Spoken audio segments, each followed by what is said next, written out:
La edición de Mesa Central. Óscar Landerreche está con nosotros hoy día. Óscar, muchísimas gracias por acompañarnos hoy. A pesar de tus gustos musicales. Pero está bien, hoy estuvo bien. Pero esta canción está bien, Hoy ¿no? estuvo bien. Ya, porque si ya me criticáis ya de poco, ya que sé cualquier cosa. No queda nada después de esto. Estamos iniciando esta edición de Mesa Central, ya decía por la pantalla del 13, en simultáneo con Tele 13 Radio. Óscar Landerreche va a ser uno de nuestros columnistas para el análisis de política y de actualidad de hoy. También Isabel Pla, ¿cómo estás, Isabel? Hola, ¿cómo estás? Quique Mujica, ¿cómo estás, Quique? Hola, ¿qué tal? ¿Qué es lo más importante de la semana? La pregunta de partida, Isabel Pla. Uy, bueno, si todo el año 2021 va a ser como fue esta semana, va a ser un año muy intenso.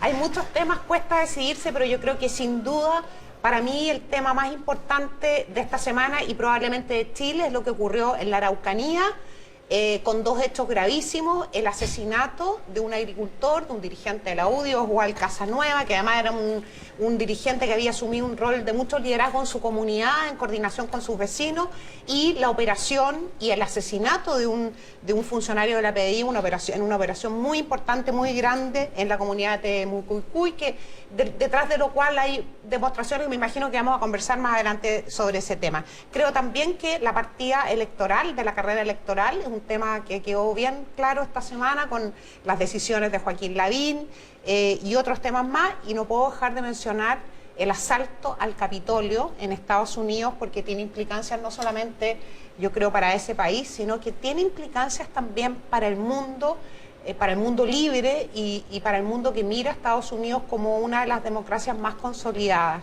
Vaya semana. Óscar Landerreche, ¿para ti qué fue lo más importante? Yo creo que para Chile lo más importante es lo que ocurrió en la Araucanía. O sea, a mí me parece que, más allá de los detalles de lo que está ocurriendo, durante mucho tiempo en Chile hemos tenido un escalamiento en los niveles de violencia política. Algunos hemos sido incluso víctimas de eso. Y no hemos querido verlo. O sea, siempre yo me he dado cuenta que cuando uno levanta estos temas, mucha gente se dice, no, es que fue una cosa puntual, un caso aislado, está en una región, y en realidad ya lo vemos que no está en una región. Lo de la Araucanía es particularmente fuerte, pero lo vemos en nuestros barrios, lo vemos en muchas cosas, y yo creo que además el tema de la Araucanía nos muestra al menos tres temas que la clase política ha estado chuteando para el córner hace mucho tiempo, y que nos vienen a morder el trasero súper fuerte. Número uno, el trato que le da Chile a las naciones originarias que las constituyen. Hubo que sacarle con forceps a la clase política la participación de las naciones originarias en la constituyente. En realidad no lo querían hacer, esa es la realidad, ¿no? Se lo sacaron con forceps. Y a pesar de eso, de lo único que se discute es qué es lo que se va a redactar en la Constitución, no cómo se va a sacar adelante a esas comunidades en términos económicos y sociales. Segundo, el tema de las reformas de la policía. La policía insiste, y la derecha insiste, en que es un tema de procedimientos. Hace un par de días el general director de Carabineros hablaba de que su prioridad era una ley que sancione a las personas que insultan a Carabineros. Y el proceso político por el que tiene que pasar la reforma de la policía, nadie lo pesca. Se sigue creyendo que esto es una cosa como de detallitos y no de una conversación política como país sobre el tipo de policía que tenemos. Y tercero, el tema de la droga. O sea, toda esta operación era para agarrar cannabis, ¿no es cierto? Y yo creo que ya a esta altura tenemos que darnos cuenta de que esta manera de combatir el consumo de la droga, cosa que yo estoy en contra de que los jóvenes consuman droga, teniéndolo como ilegal y haciéndolo con temas policiales, es ineficiente y además le genera un negocio a delincuentes. Entonces, son tres temas que hemos querido chutear para el córner, no enfrentarlo, y que se nos juntan en un evento súper dramático para el país. Quique Mujica, para ti, lo más importante. Bueno, para mí el tema de la semana era precisamente la Araucanía, pero me levanté, agarré el diario La Tercera, abrí y vi la portada. Hay un reportaje de Leslie Ayala sobre el caso, la investigación del caso Luminarias, que hay 22 municipalidades que hicieron una licitación. La licitación se la ganó una empresa que se llama Itelecom. Que es un caso que partió en el norte, después saltó en Iquique, después saltó a Chillán. Claro, se está investigando cohechos, soborno, etcétera. Pero lo que se descubrió que había un aporte de esta empresa que se adjudicó lo de Recoleta, la licitación de Recoleta, que es una licitación bastante millonaria, son 10.250 millones de pesos. Claro, porque se cambian las luminarias y después se mantienen durante un cierto periodo de años. Claro. Y se van pagando mensualmente Entonces esta empresa que se ganó y que estaba en la mira por lo de Iquique y por otras municipalidades, la aportó a la municipalidad, a la Corporación Cultural de Recoleta, 50 millones para un festival cultural. El Festival Woman que Recoleta hace varios años, pero normalmente en esta época. Claro, esto lo sabíamos, se estaba investigando todo, pero lo que no sabíamos que en el proceso de la investigación surgió otra arista, que la que revela el reportaje de Leslie Ayala, es que hubo aportes de Itelecom al abogado de Daniel Jadwe, al abogado un abogado que es bien cercano porque él lo puso incluso en querellas contra el presidente Piñera y Mañalich. Exacto, que lo representa a Recoleta, digamos. Representa a Recoleta. Entonces, en las conversaciones que se rescataron, hay un gerente que decidió colaborar, un gerente de Telecom, que cuenta, y esto lo cuento textual, que hay varias boletas de honorarios de Sepúlveda, el abogado, pagadas por Itelecom, no supe por qué servicios, dice el gerente, pero son pagos mensuales, 6 o 7 boletas por lo menos. Entonces lo que se está... Es un gerente que no está identificado en la nota, a propósito. No. La tercera dice que guarda su identidad. Guarda su identidad, porque es un colaborador de la investigación. Entonces lo que ahora sospecha la Fiscalía es que esos pagos podrían haber sido, potencial, una triangulación para que esos dineros llegaran a Daniel Jadwe. Claro, porque hay una parte de una conversación telefónica interceptada que podría indicar esa triangulación. Ahora, esto es complejo por la coyuntura, obviamente porque Jadwe es candidato presidencial, pero además porque es candidato a alcalde. Él no se ha bajado de... Y las instituciones son ahora el lunes. Lo dijo acá el domingo pasado y lo volvió a ratificar en la semana. Y claro, ahora se vuelve un tema muy, muy relevante, porque hasta la semana pasada era un tema que andaba dando vuelta muy como periférico. Digamos. Ahora digamos que esto se está investigando, que no hay ninguna certeza, pero más o menos esa es la línea de investigación de la Fiscalía. Ya, a ver, bueno, comentemos rápidamente esto de Recoleta y Jadwe, que no sé qué impacto puede tener, pero ya, qué sé yo, José Antonio Caz salió esta mañana de inmediato en Twitter a pedir que el alcalde renuncie a su candidatura. No sé qué te parece, Isabel. Bueno, mira, no es primera vez que en el país se investigan hechos que podrían, ¿verdad?, constituir corrupción en las municipalidades. Creo dos cosas que hacen este tema muy importante. Primero, son montos bien importantes. Estamos hablando de montos importantes y además que es un hecho que está ocurriendo después que nuestro país ha implementado una serie de reformas de probidad y anticorrupción, ¿verdad? Que ya están, la última agenda se aprobó en el año 2015 y por lo tanto nosotros podríamos haber pensado que eran prácticas que ya estaban erradicadas. Esto sin perjuicio, por supuesto, que se trata de una investigación de la Fiscalía y tenemos que respetar los tiempos de investigación y, ¿verdad?, la presunción de inocencia. Y lo segundo, y tal vez esto es lo más importante, se trata también de un hecho que está siendo investigado en la municipalidad que dirige el candidato presidencial que está mejor posicionado de la oposición. Y eso yo creo que cuando uno está en un papel político de esa magnitud, tiene también una presión de transparencia y una obligación frente al país que es superior a la que tienen todos los demás. O sea, todas las autoridades del país están sometidas, por supuesto, a las normas de probidad y de transparencia y a todos los requerimientos de la Fiscalía, del Poder Judicial, pero cuando las personas, sea Daniel Jadwe o sea cualquier otro personaje, mujer o hombre que aspire a ser presidente de la República, sabe que tiene también una presión social, mediática, de mayor magnitud frente a hechos de esta naturaleza. ¿Qué te parece, Óscar? A mí me parece que nosotros hace bastante tiempo que tenemos un desafío con la reforma del Estado y tenemos puntos ciegos respecto al tema de corrupción y de malas prácticas, lamentablemente muy concentrado en varios gobiernos municipales. Lo hemos visto reiteradas veces. A mí me parece que hay una dinámica en la política que es muy mala, que es como esta dinámica tipo barra de fútbol, ¿no es cierto?, en que uno ve los penales que le cometen a sus jugadores, pero no los que cometen los tuyos, digamos, en el cual se justifican cosas y se aminoran la gravedad de los hechos dependiendo de si tú eres de un lado o del otro. Y a mí me parece que tenemos que parar con esa actitud. Dicho eso... Doble estándar que le dice. Claro, y entonces para allá sí, para acá no, se denuncian altisonantemente, como acabas de decir, por parte de ciertos actores públicos interesados, una cosa pero no se mira la otra, en fin. Y hemos visto varias municipalidades que han tenido líos como estos, ¿no? Entonces, a uno le cuesta como empatizar con esas denuncias cuando se ve ese doble estándar, cuando se denuncia a los del frente pero no a los propios.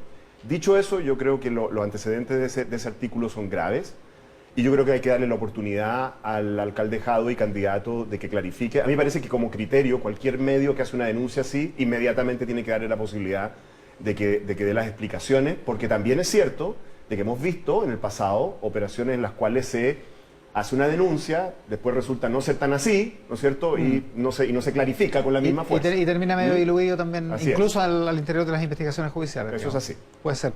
Bien, eso con el tema de Jadwe. Vamos, habrá que ver qué reacciones hay durante esta jornada y particularmente la próxima semana en este asunto. Vamos al tema de la Araucanía. Yo realmente hay muchas, incluso algunas dudas respecto de no solo la eficacia, sino más bien del tipo de organización que llevó a una operación que el propio director general de investigación de la PDI decía que participaron 850 efectivos. Eso es casi como el 10% de los funcionarios operativos de la PDI, Quique. Sí, fíjate que, a ver, estaba conversando con gente de la PDI por dos cosas que quedan las dudas. Ha salido harto respecto como dices tú, del volumen de gente que participó, del objetivo que era perseguir el narcotráfico. Pero dos dudas me quedaban. Una que es sobre la eficiencia del operativo. ¿Qué pasó?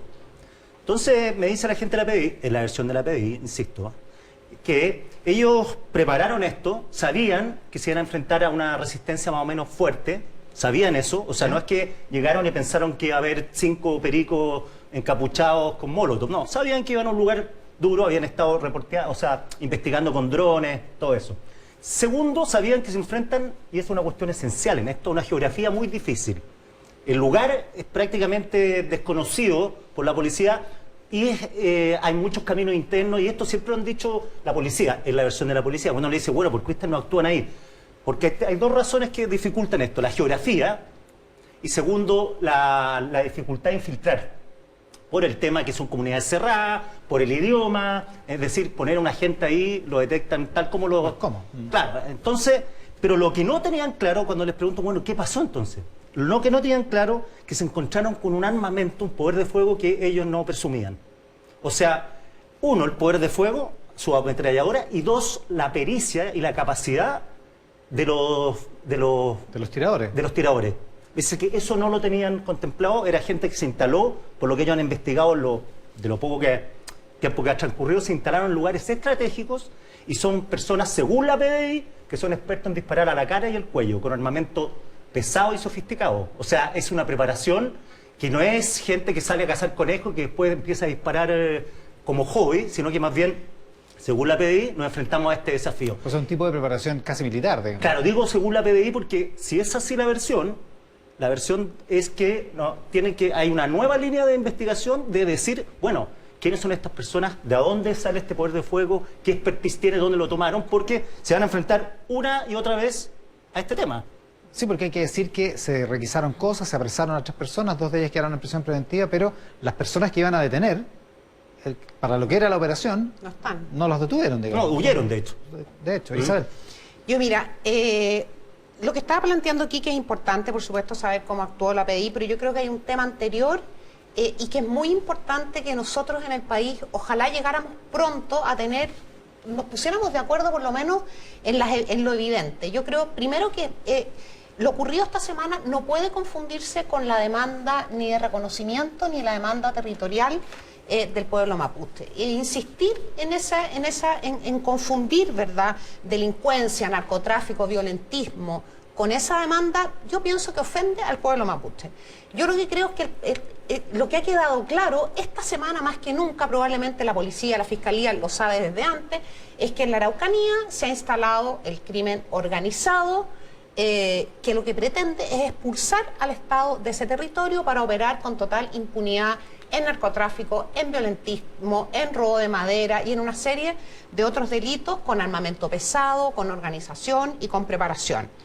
Y para ir terminando, lo que yo creo que a muchos chilenos les preocupa, y especialmente a los que viven en la Araucanía, que tienen una sensación de frustración muy grande y eso puede terminar muy mal, lo que demandan es que el Estado haga su trabajo, cumpla su responsabilidad, y eso es responsabilidad del gobierno, desde luego, del Poder Judicial y del Congreso. Y lo que vemos es que, especialmente desde el Congreso, las señales son muy ambiguas y muy difíciles, y son tal vez las señales que le han impedido al país poder asumir y tomar el toro por las astas. Tenemos, por una parte, una voluntad, especialmente de un sector de la izquierda, de criticar todo lo que hace la policía, todo lo que hace la Fiscalía, todo lo que hace el Poder Judicial, esencial para controlar la delincuencia y el violentismo no solamente en esa zona, sino en todo el país. Y en segundo lugar, también lo que vemos es una voluntad política de ir debilitando el Estado de Derecho en vez de fortalecerlo, como por ejemplo la agenda que presentó el Frente Amplio esta semana para derogar la Ley de Seguridad Interior del Estado, para derogar la ley antibarricada, para derogar la ley de control preventivo, y entre otras leyes que lo que pretende justamente es apoyar el trabajo de los tres poderes del Estado para poder asegurar la tarea elemental del Estado, que es darle seguridad a las personas. Oscar Landerreche. Yo lamento decirle, Isabel, que ya no llegamos pronto. Esa pedida que dice... A ponernos de acuerdo, no, al menos, Oscar. Es que ya no llegamos pronto, no. La palabra pronto yo creo que ya no llegamos. O sea, lo que ocurre acá es que esto es un tema, los tres temas que mencioné en la primera intervención, lo hemos estado chuteando para el córner. El tema de la policía, todo Estado de Derecho tiene que tener una policía que pueda hacer uso del monopolio de la fuerza, y en algunos casos eso significa enfrentarse con bandas armadas, y en algunos casos eso signica que hay bajas. Eso es así. Pero la legitimidad que debe estar del lado de la fuerza es la el que quieran vender otra pomada, no sé qué fantasía vive. ¿No es cierto? Eso pasa en todas partes, en toda democracia. El punto es justamente lo que tú dices. Tiene que tener, cada vez que actúe la policía, la abrumadora mayoría, bueno, nunca va a ser el 100%, la abrumadora mayoría de la población y de los sectores políticos tiene que decir, bueno, probablemente actuaron con buen criterio, con buenas motivaciones y con las mejores prácticas.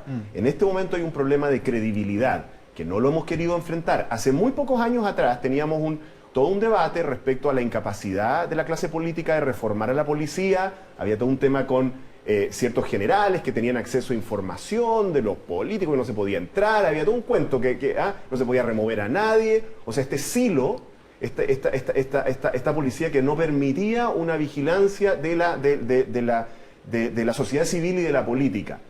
Por si acaso, de lo que yo estoy hablando no es de una vigilancia para debilitar a la policía, es para fortalecerla. Yo personalmente pienso que hay que gastar más en policía, no menos, más en seguridad. Tienen que estar mejor pagados los policías y mejor entrenados. Deberían usar un mes al año en entrenamiento. Los tiempos, las horas extra que usan deberían ser pagadas como cualquier trabajador. Pienso lo contrario de eso, de la gente que quiere debilitar a la policía. Pero eso no va a ser posible si se sigue tratando como la policía como una especie como de enclave político, y cada vez que la sociedad política quiere decir, vamos a mirar cómo se gobierna esto, vamos a ver cómo se maneja, vamos a establecer algún tipo de análisis de cómo ustedes operan, con el objeto, además, de validarlos, con el objeto de respaldarlos. Cada vez que eso se ha hecho, se ha resistido. Y seguimos en lo mismo. Yo creo que el enfoque que ha tenido la clase política en general, pero en particular este gobierno respecto a la policía, ha sido equivocado.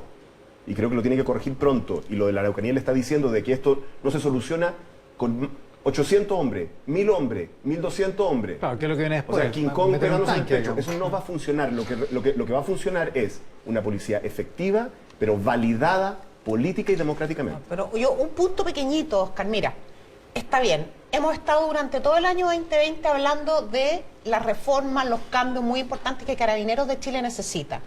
Esta es una operación que encabezó la PDI por una investigación de la Fiscalía, por una orden judicial de un tribunal de garantía de esa región, y se tomó 8 meses de planificación.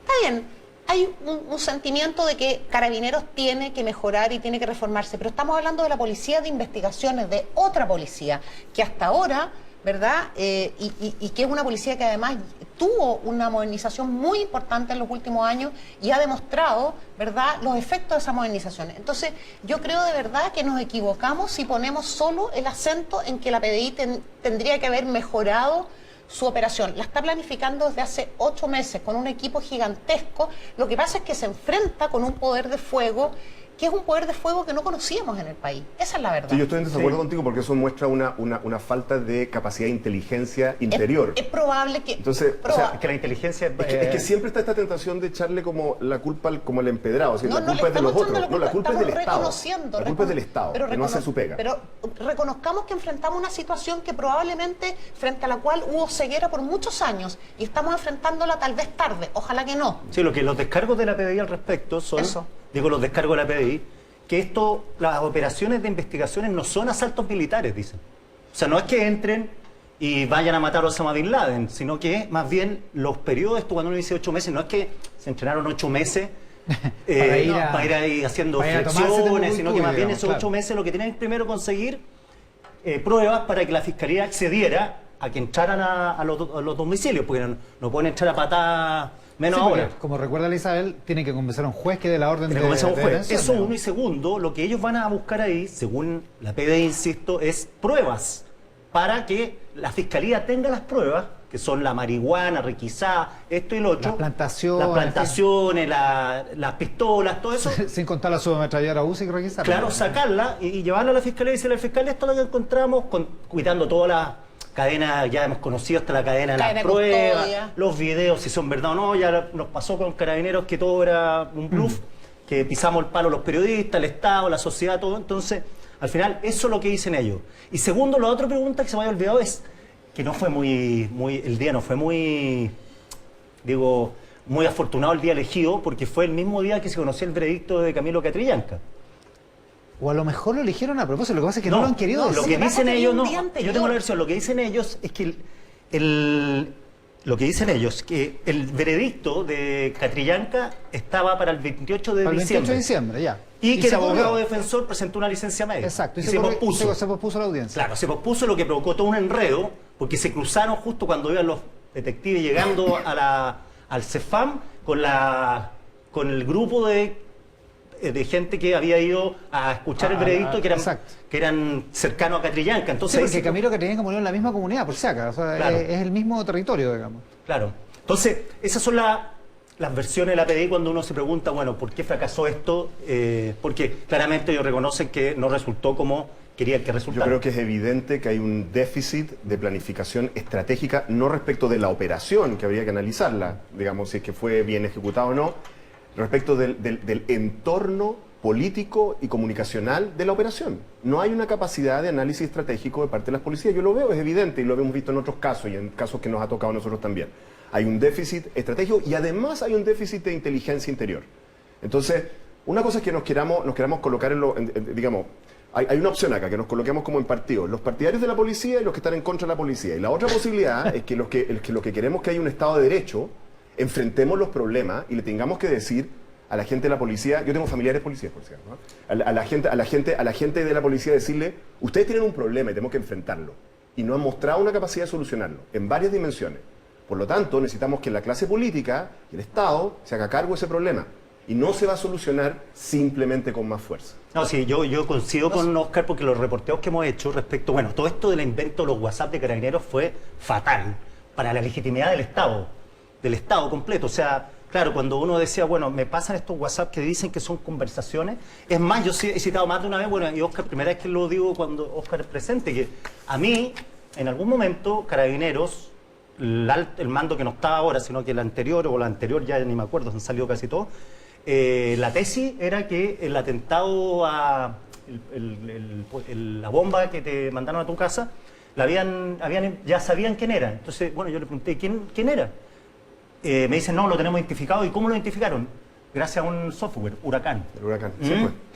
El mismo. El mismo. El mismo El profesor profesor. Smith había detectado Es que anda, sí, al sí, potencial esa sospechoso pesca la del andaban atentado a vendiendo, Blanca la andaban vendiendo hace rato. Claro. Isabel. Oye, yo comparto con Oscar, obviamente nosotros teníamos policías preparadas para un país diferente al que de verdad teníamos. O sea, para un país en donde no habíamos reconocido estos niveles de crimen organizado o de violentismo o de capacidad de hacer daño a la ciudadanía, porque al final eso es el violentismo. Estoy de acuerdo contigo. Y todos tenemos siempre, todos los estados que quieren ser eficientes tienen que estar mirando permanentemente a sus instituciones y mejorarlas.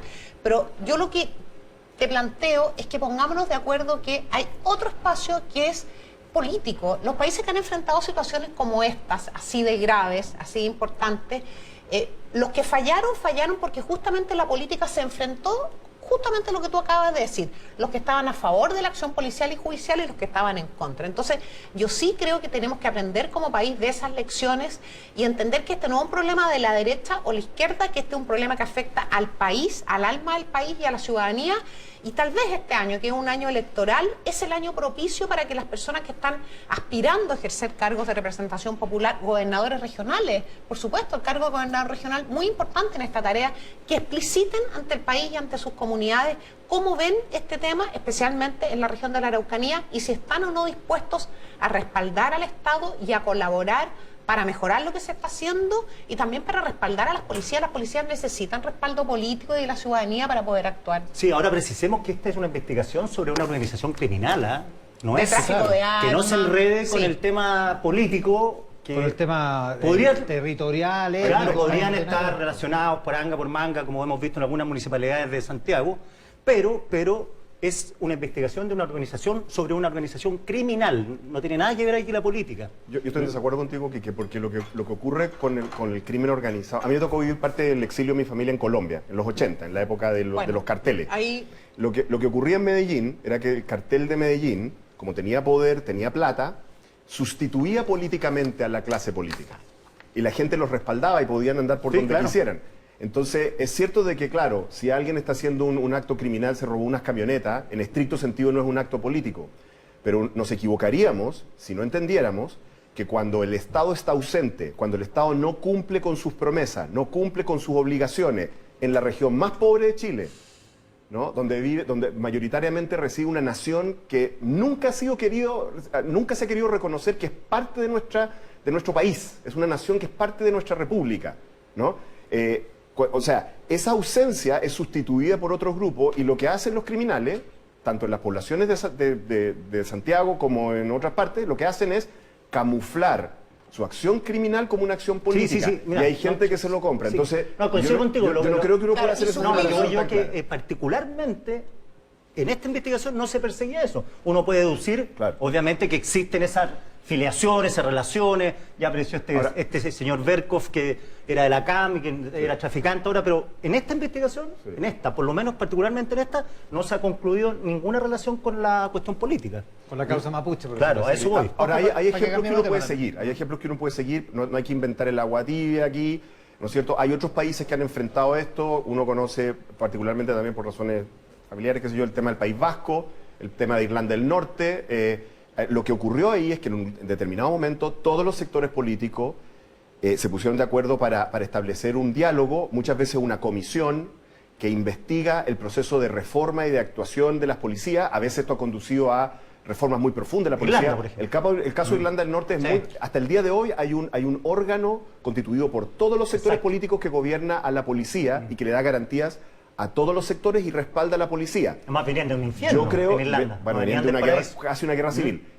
Yo diría que uno de las grandes deudas que quedaron de la transición en Chile, una de las grandes deudas, es una deuda que es de la concertación, también de los demás sectores, pero principalmente la concertación, es no haber enfrentado el proceso de reforma de Carabineros para relegitimarlo democráticamente. Oye, a propósito de liderazgos políticos, los quiero cambiar de tema, porque nos quedan algunos minutos de este espacio de análisis de la política y la actualidad. Y la noticia política de la semana la mencionaba la Isabel, el lanzamiento de Joaquín Lavín, que dice no va a reelegirse en la comuna de Las Condes, no va a optar a esa reelección, que era prácticamente asegurada, sino que va directamente por la carrera presidencial, lo que para algunos es ya el punto, el balazo, la pistoleta inicial de esa carrera. Isabel Pla es vicepresidenta de la UDI, así que debe encontrar que está bien lo que hizo. yo no me Joaquín meto en Lavín. los temas electorales en todo caso, pero a ver. Tiene dos candidatos presidenciales. No, la yo Isabel. no, sí, la UDI tiene dos candidatos. Y un militante menos, Pablo Longueira. Y un militante menos, es No, verdad. Chile Vamos tiene varios candidatos presidenciales y la UDI tiene dos candidatos. Tenemos menos candidatos que en la oposición en todo caso. Pero tenemos la UDI tiene verdad, tiene dos candidatos muy bien posicionados. Pero yo, más allá de ser militante de la UDI, lo que veo en Joaquín Lavín es una decisión bien potente. O sea, él le dice al país: estoy decidido a ser candidato presidencial, a ir en una primaria. O sea, eso creo que es una señal muy importante. Y en una entrevista que publica hoy día La Tercera, hay un segundo punto que yo creo que es también muy importante, que él plantea cómo está mirando a Chile y dice: el próximo gobierno va a ser el primer gobierno de un nuevo ciclo en el que le va a tocar no solo cerrar un proceso constitucional, sino que empezar a implementar una nueva constitución. Y en esa misma entrevista también él señala cuál es el camino, cuál es su visión, el camino que tiene que recorrer este Chile diferente, este Chile de nuevo ciclo y muy diverso, para, ¿verdad?, poder salir de este espacio como de pantano en el que un sector político se tironea con el otro respecto de, y de alguna manera se bloquea mutuamente para poder seguir dando pasos adelante, para cerrar los dolores que arrastra Chile desde hace muchos años, pero enfrentar también temas que son temas de la modernidad, temas temas que son nuevos y que también tienen una expresión en desigualdades, en vulnerabilidades, etcétera. Isabel, a mí... Es una sí. buena entrevista. A mí lo que me pasa la de hoy. con la propuesta de Lavín, Así la uno veo. que exige... A ver, hay un territorio que él puede dominar, que es la propuesta, por cierto, y su sector. Pero ¿cómo? Sí. ¿Cómo en lo que no domina él, Sí. que es una apuesta, sobre todo en este Chile de élite polarizada, es súper difícil de asegurar que izquierda y derecha se van a unir bajo el paraguas de Joaquín Lavín para un Chile mejor, porque él si no no, ya es se que- lo han unido. Uno, perdón, y dos, que la expectativa de esa promesa es tan alta y tan difícil de cumplirla que la excepción puede ser igual de... Yo creo, mira, es Claro. bien importante, primero enfrenta también un problema, no un problema, sino que un gran desafío, que es ganar la primaria de la centro-derecha. Todos sabemos que las primarias de repente son más difíciles, ¿verdad?, de conquistar el voto de los propios que el voto, él mismo dice en la entrevista, probablemente esa primaria es más desafiante que la segunda vuelta, eso por una parte. Segundo, él no habla de un gobierno de unidad. Él dice, en los países que han sido capaces de avanzar en los temas que arrastraban desde hace muchos años, el que gana invita al otro, le dice, necesito trabajar con usted, pero él no habla de unidad, él habla de pongámonos de acuerdo que tenemos problemas gravísimos que ni la derecha ni la izquierda exclusivamente van a poder resolver si no nos ponemos de acuerdo. Él dice, hay temas que son de acuerdos, de trabajo colaborativo, de decir, por ejemplo, en Chile tenemos, voy a plantear un tema que yo conozco, en Chile tenemos menos de la mitad de las mujeres en edad de trabajar tienen la posibilidad de tener ingresos propios. Y las que trabajan enfrentan una brecha salarial que es una de las brechas salariales más altas de América Latina. ¿Cómo vamos a resolver eso? Estoy planteando ese tema, como ese, muchos otros. El alcalde Joaquín Lavín es el invitado al siguiente bloque de Mesa Central. Óscar Landerreche, ¿cómo ves el dilema y el planteamiento de Lavín? O sea, en el caso de Lavín me parece bien que él clarifique su posición. Yo tengo que decir muy sinceramente, a mí me parecía bastante impresentable esta situación en la cual uno es alcalde, pero en realidad se pasa todo el día de panelista en la tele. A mí me parecía que eso era como raro, porque según yo las pegas se hacen, ¿no? Y gastan tiempo. Entonces me parece bien que él parta agua, ¿no es cierto? Y diga, yo voy a hacer esto y no voy a hacer esto otro. Porque yo creo que los vecinos de su comuna tienen derecho a que se haga una gestión y que cumpla las promesas que hizo. Entonces, a mí me parece bien esa clarificación, me parece tarde. Me parece tarde, pero me parece bien esa clarificación. Creo que todos tienen derecho a presentarse a los distintos cargos, pero sí me preocupa una cosa. Me preocupa que en general lo que yo he visto son cosas bastante generalistas, un poco a lo que tú te referías con una propuesta. Yo las reviso, las miro y encuentro que son más bien declaraciones de intenciones. Esto es lo que quiero lograr. Una cosa es que yo quiera lograr algo para Chile y otra cosa es cuáles son los mecanismos, cuáles son los procesos políticos, institucionales, tributarios, ¿no es cierto?, para lograr eso, ¿no? Y yo lo que veo en muchas de estas propuestas de varios candidatos que andan dando vueltas es que son muy buenos para dar las buenas noticias, o sea, para decir, esto es lo que vamos a lograr conmigo, y no le dicen a la gente todo lo que tenemos que hacer para lograr eso.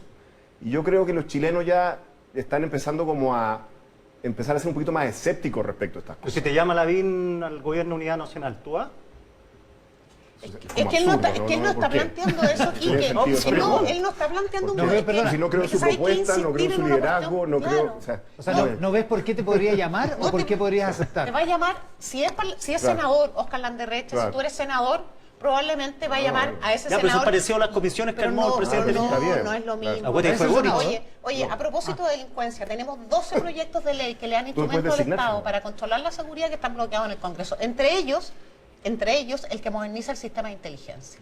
Eso es colaboración. Colaboración es decir, no vamos a seguir bloqueando este proyecto de ley porque es Sí, un proyecto de ley Algunos importante para el sistemas país. semipresencial Pero- suena más lógico. Pero además hay otro problema acá, Landerreche. y es que de nuevo estamos con este fetichismo de las personas, como que hay una especie como de superhéroes que nos van a lanzar, nos van a salvar. Yo no creo en los superhéroes, yo creo en las propuestas políticas. Y la verdad es que el alcalde Lavín es el líder de una coalición política que no sé si la mayor parte de los chilenos encuentra que lo ha hecho estupendo durante estos últimos 3 años. Yo incluso en la relación que yo tengo hasta con el empresariado que tradicionalmente vota por ello, encuentro que lo han hecho pésimo.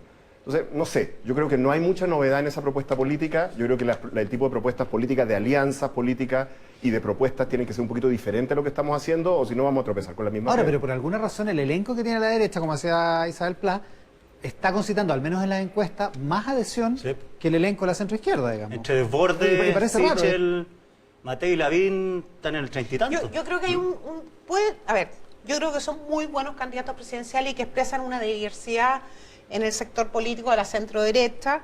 y también en un importante sector del país. Está por verse si en la derecha va a ser mayoría de nuevo o no, pero respecto de la oposición, yo sí creo que el hecho que la centroizquierda, por ejemplo, no tenga hoy día un candidato entre los mejores posicionados tiene que ver no porque no tenga personas que probablemente tienen ese potencial liderazgo, sino que también es producto de una sociedad con el Frente Amplio, con el Partido Comunista, lo hemos hablado varias veces acá, que fue de alguna manera debilitando su identidad y la capacidad que sí está mostrando la centroizquierda desde que se constituyó Unidad Constituyente, ¿verdad? Y tomó la decisión de levantar las listas, en fin. Entonces, creo que también es producto de algunos años en donde la centroizquierda o la ex Concertación o la ex Nueva Mayoría, sin el Partido Comunista, se entregó de alguna manera al discurso y a las decisiones políticas de una izquierda de la izquierda más dura de la oposición, y de alguna manera exactamente eso fue debilitando la proyección de liderazgo que los tiene porque cuando un sector político ha gobernado durante casi 30 años del país, desde luego que tiene la posibilidad también de desarrollar esos liderazgos. ¿Qué te parece a ti, Óscar, Paula Narváez? Paula es una persona que yo respeto mucho, yo tengo muy buena impresión de ella, creo que es una mujer de izquierda, socialista, que además tiene otro atributo, que es una persona muy seria, no anda así, no se compra, digamos, la última fiesta de Twitter.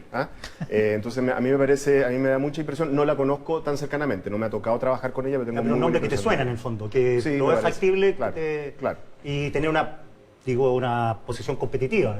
Ahí no sé, porque yo encuentro que la opinión pública es extremadamente veleidosa, ha habido varios candidatos que a mí me parecen personas súper razonables y que no le ha ido bien, entonces ahí ya no soy...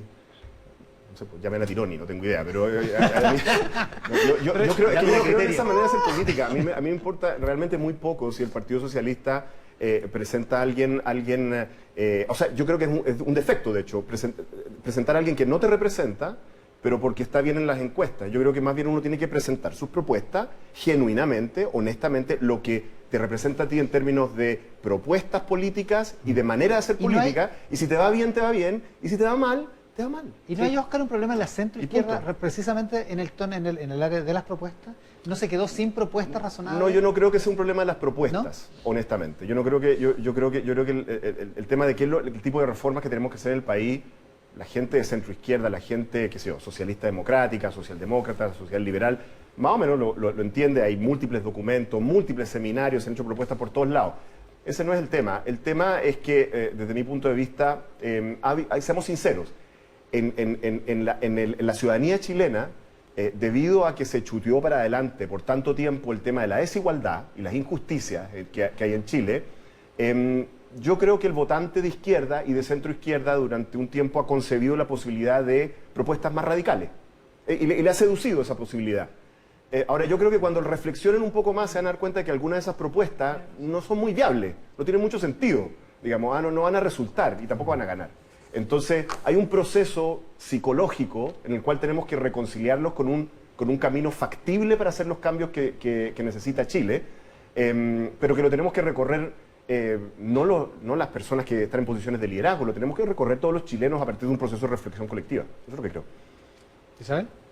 Sí, yo te estaba escuchando a Óscar. Es que te voy a sentir, por eso... No, yo creo que él tiene razón en el sentido de que ¿sabes qué, Óscar? Lo que ha pasado también, que yo creo que el electorado de la centroizquierda se desconcierta y gira más a la izquierda cuando líderes muy importantes de los gobiernos de la Concertación de casi 30 años empiezan a renegar de lo que construyeron. Entonces dicen, a mí no me está representando, yo sigo teniendo problemas y claro, quien gobernó durante 30 años me está diciendo que ellos no hicieron lo que tenían que hacer. Entonces, yo creo que también ahí... Bueno, yo siempre he considerado que es un error. No, pero yo creo eso. Yo creo, Óscar, que hay un tema político, pero hay un tema de relato. Y eso tiene que ver con haberse sentido de alguna manera subyugado frente a esta nueva generación de izquierda que integran el Frente Amplio y el Partido Comunista y haberse puesto en off durante algunos años. Lleno de complejos.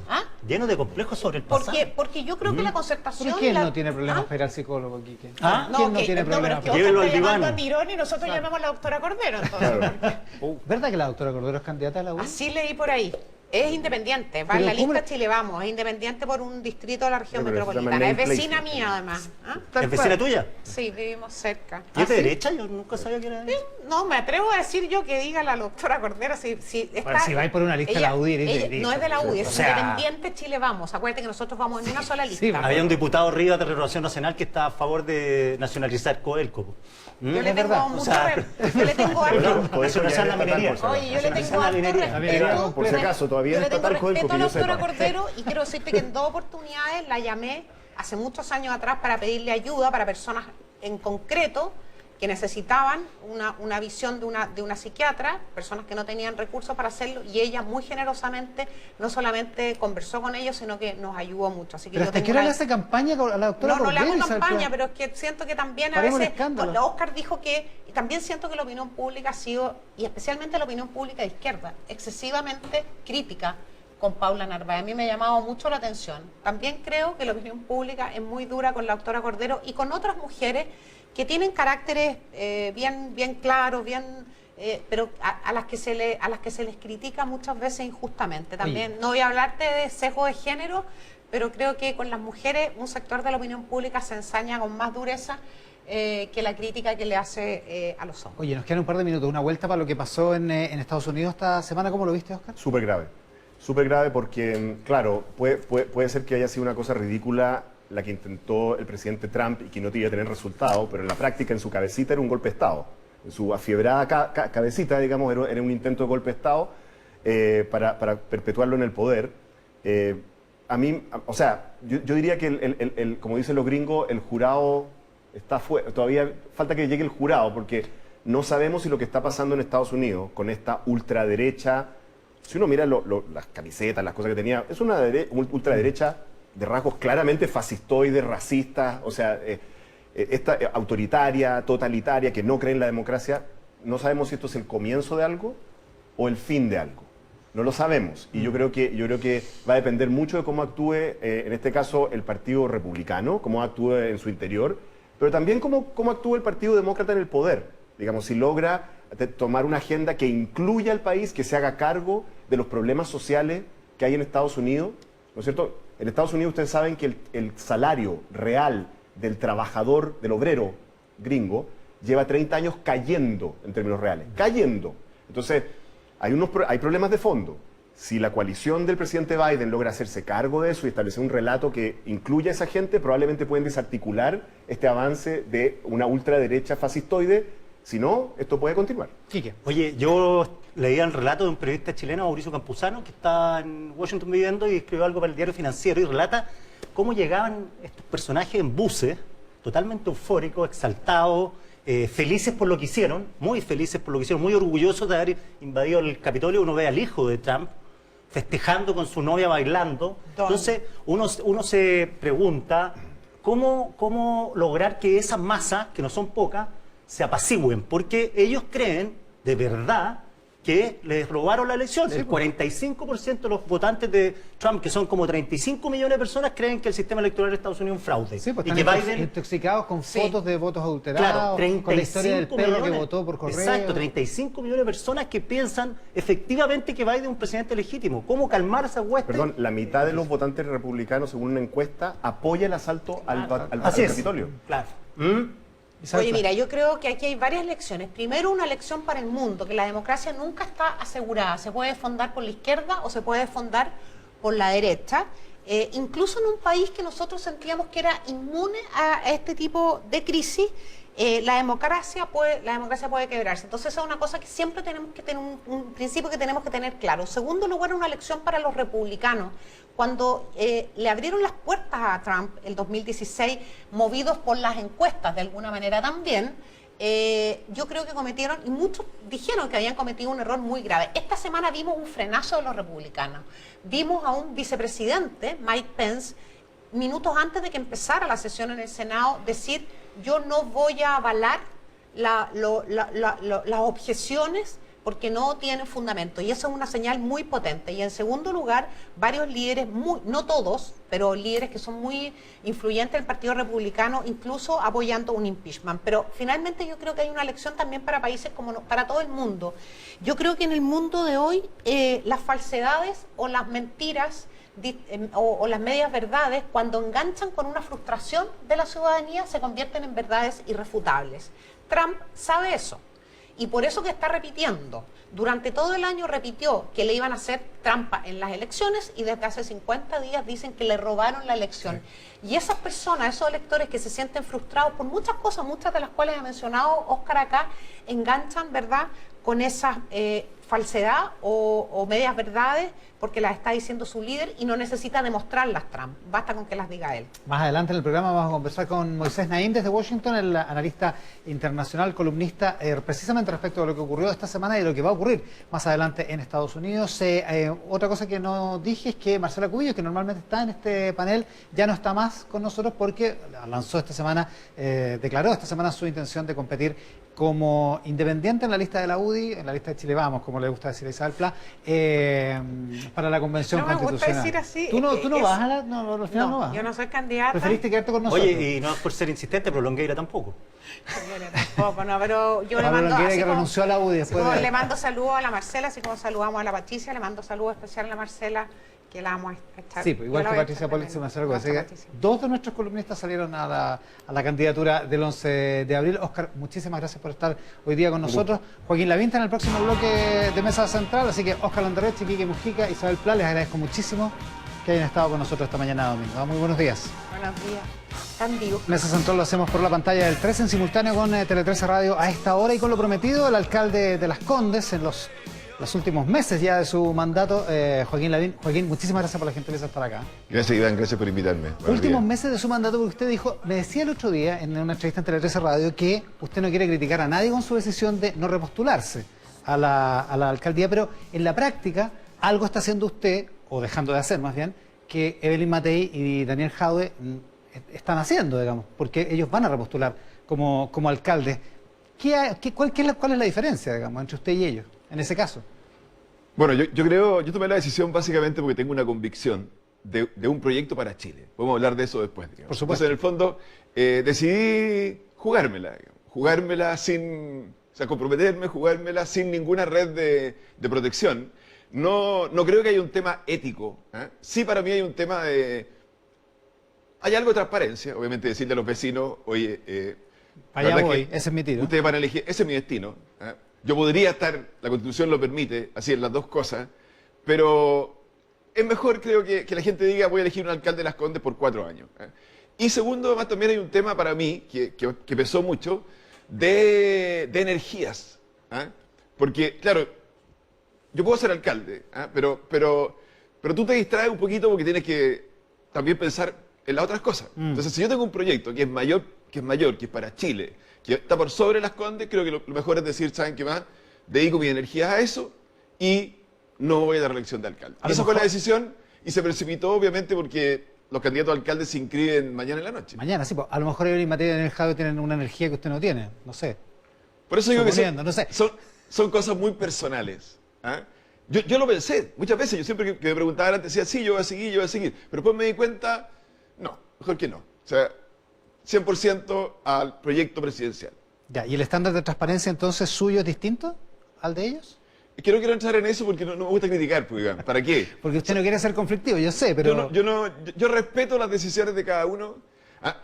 Tiene que ver también con la forma en que yo me tomo el rol de alcalde. Yo me tomo el rol de alcalde muy 24/7. O sea, si alguien lo asaltan en la noche, en un asalto grave, yo me voy a levantar y voy a ir. Y así lo hice estos 4 años. Entonces, claro, esa energía gastada ahí, a lo mejor si fuera un cargo distinto, si fuera una cosa distinta, si fuera un tipo de alcalde que se lo toma de diferente forma, podría ser. Pero para mí, la energía que hay que dedicarle al cargo de alcalde es tan grande que no puedo seguir el camino presidencial sin dejar de ser alcalde. A propósito del 24/7 y del 100% de la energía para ser alcalde, muchos lo critican que venía al matinal aquí al Bienvenido, acá en el canal, venía todos los miércoles y que cuando le pedían de los otros canales también iba, o sea que pasaba harto tiempo en la tele, digamos. Bueno, a ver, siempre se critica por esto, digamos, pero el rol de los alcaldes, Iván, también es comunicar. Entonces tocó un momento muy especial. Efectivamente yo venía bienvenido los miércoles en la mañana y después en el último tiempo, pero no es solo el caso mío, pasó con la gran mayoría de los alcaldes, por lo menos de las comunas más importantes, que con el estallido social y con la pandemia, los alcaldes pasamos a ser personas claves, digamos. Porque eran los que estábamos más cerca de la gente y éramos los que teníamos que comunicar cuando vinieron las cuarentenas, vinieron todas estas cosas. Entonces, la gente se familiarizó con los alcaldes en la televisión, pero no es solo mi caso. O sea, ¿en su opinión está justificado todo el rol que cumplió usted y otros alcaldes? Yo creo que sí, absolutamente. Oiga, a propósito de otros alcaldes, no sé si vio hoy día en La Tercera, donde aparece una entrevista suya, que vamos a comentar más rato, una nota de Leslie Ayala respecto del alcalde de Jadue y un escándalo por cohecho de una empresa que está acusada de cohecho en varios municipios del país y una escucha telefónica y un supuesto financiamiento que podría constituir como una especie de financiamiento ilegal. ¿Qué le parecen los antecedentes que se conocen? Son graves, pero también no prejuzguemos, porque hemos conocido muchos casos en la historia de Chile en que parte como, entre comillas, un gran escándalo y finalmente la cosa no es tan así. Entonces, yo respeto al alcalde Jadue, obviamente tengo diferencias con él, pero no quiero en esto prejuzgar. Parece serio, porque bueno, son escuchas telefónicas, y eso obviamente tienen algo detrás, pero creo que lo correcto en esto es decir, esperemos que la justicia haga su trabajo. Oiga, a propósito de esto, Itelecom es una empresa que está siendo investigada, como le decía, en varias comunas del país. ¿En Las Condes tiene contrato? En Las Condes también. En Las Condes también tiene contrato y por eso que me hace pensar que esto puede ser serio porque los precios a los cuales nosotros compramos las luminarias son precios mucho más bajos. Evelyn Matei tuiteó unos precios a los cuales ella compró. Sí, de hecho ella paró una licitación. También para Providencia, digamos, claro. Sí. Y son los mismos que nosotros, digamos. Ya. Y hay una diferencia sustancial entre las otras comunas. Es que lo que pasa es lo siguiente, Iván, así muy corto. A veces las licitaciones son por la compra de luminaria, por la instalación de las luminarias, que es ponerlas arriba del poste, y por la mantención de las luminarias. ¿Qué te parece ser el caso? ¿Qué te parece ser el caso? Que son de varios años. Mantención de las luminarias por varios años. Claro. Entonces, a veces los sobreprecios no se producen tanto en la compra de la luminaria, sino que en la instalación en el poste o en la mantención. Entonces, en el caso nuestro, solamente nosotros tenemos la compra de las luminarias y los precios son los mismos que puso la Evelyn en su caso. Pero es difícil comparar porque no se sabe el desglose de la por Recoleta. eso, no sabemos, porque ahí hay compra, instalación y mantención por 10 años, creo. Pero entonces es distinto. usted no tiene sospecha de que en Las Condes haya pasado algo así, digamos. O sea, que haya habido lo que pasó absolutamente nada, en el norte o en el sur, digamos. Todo lo contrario. Del país. Ya, o sea, no hay duda de eso. No hay ninguna duda. Oiga, usted dice en una entrevista, la que mencionábamos en el diario La Tercera, una entrevista a María José Ochea en La Tercera de hoy, que no sirve para el próximo periodo, que no sirve un gobierno de derecha típico, tampoco un gobierno de izquierda típico, que hay que hacer un gobierno distinto. Usted ha hablado antes muchas veces de un gobierno de convivencia nacional. ¿Cómo pretende convencer primero a la derecha de que un gobierno de derecha no sirve para el país? Hay una cosa previa, que es lo siguiente, que es que yo creo que estamos viviendo en un país desintegrado. Yo hablo de integración social, desintegrado. ¿A qué me refiero? Algo que se ha dicho muchas veces, pero se ha hecho poco, que es que vivimos en Chiles distintos. ¿Te acuerdas cuando vimos ese mapa del día siguiente del plebiscito, Las Condes, Vitacura, Barnechea, rechazo y todo el resto de la región metropolitana apruebo? Uno dice, está raro esto. ¿Será que vivimos en Chiles distintos? Y la respuesta es sí. Vivimos en Chiles distintos. Y eso ha llevado a una desintegración que tiene que parar. Te lo quiero explicar así en 3 cosas muy cortas. 1, nosotros acabamos de crear un colegio municipal nuevo. Hace muchos años que no se creaba en Chile un colegio municipal, porque en general estaban todos perdiendo alumnos. Se llenó en 12 minutos online. ¿Por qué? Porque educación pública de calidad, pública, gratuita y de calidad. En otras partes, los colegios municipales no están así. Ustedes lo que hicieron fue comprar un colegio que estaba quedando abandonado, el Mayflower, ¿no? Pero eso es la infraestructura. Pero la infraestructura, sí. Pero vamos a construir otro. Ese es un arriendo por mientras construimos otro. Pero déjame seguir. Pero tuvieron la plata para hacerlo, digamos. Sí, que también es importante en términos de desigualdad. Digamos. Pero déjame seguir. La torre social de la Rotonda de Atenas causó impacto entre los vecinos al comienzo, digamos. Gran polémica, me acuerdo. Está más tranquilo, causó gran polémica, hubo globos negros, todo eso. Pero en el fondo, ¿de qué se trata? De construir viviendas sociales en los mejores barrios. ¿Por qué? Porque los barrios son concentraciones de oportunidades. Entonces el punto es que tú, cerca de esas viviendas sociales que son de buena calidad, tienes buenos colegios, tienes bonitos parques, tienes atención de salud, tienes seguridad, etc. En los otros lugares de Chile, eso no pasa. O seguridad. Si a ti te van a asaltar en Las Condes, va a llegar seguridad ciudadana y ojalá va a frustrar el asalto, porque incluso seguridad ciudadana tiene más personal que Carabineros. Si a ti te asaltan en otra comuna, probablemente a lo mejor no va a llegar nadie. Entonces, ¿por qué te muestro esto? Porque efectivamente vivimos en Chiles distintos y eso es el corazón de lo que hay que cambiar. Todos tenemos que vivir en el mismo Chile. No te estoy hablando siquiera, porque son otros cambios que también tienen que venir, pero de las desigualdades de sueldo. Estoy hablando de que los servicios del Estado, el Estado me tiene que dar seguridad. El Estado me pone los parques bonitos o las calles. Claro. El Estado me pone los colegios públicos. El Estado me pone la atención. Y por Los lo tanto servicios debería del ser Estado, neutral para todos los ciudadanos. los servicios del Estado, que deberían ser los mismos en La Pintana que en Las Condes, son totalmente distintos en La Pintana que en Las Condes.